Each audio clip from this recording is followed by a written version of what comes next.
President Trump's key priorities are largely wrapped up in one piece of legislation he likes to call his big, beautiful bill.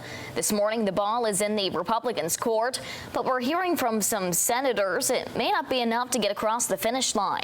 Here's national correspondent Christine Frizzell.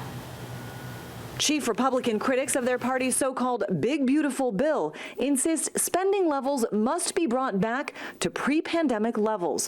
One senator calling Congress's inability to rein in spending a bipartisan problem. The first Trump administration passed out $2,500 checks to everybody. We shut the entire economy down.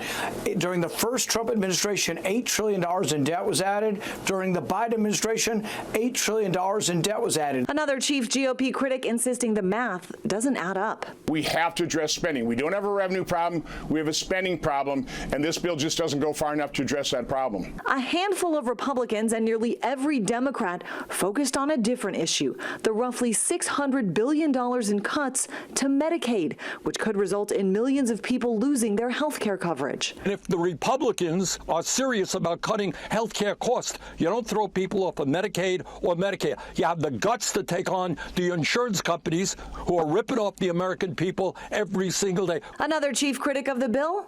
Elon Musk, whose constant hammering of the legislation was met with a recent threat from President Trump to terminate Elon's governmental contracts. While Musk has deleted some of his more incendiary tweets against the president, he's now calling for a new political party and has threatened to primary those who vote for the bill. Musk does have a lot of money. If he starts getting involved in Republican primaries, well, I think it'd be a big mistake. I think Elon knows at the end of the day the reason he got involved to help President Trump win and to help Republicans win the majority in the House and the Senate is because he understands that our policies are better for human flourishing. Utah Senator Mike Lee is also raising some eyebrows in Washington with his proposal, a constitutional amendment that would expel every member of Congress if inflation rises above 3%.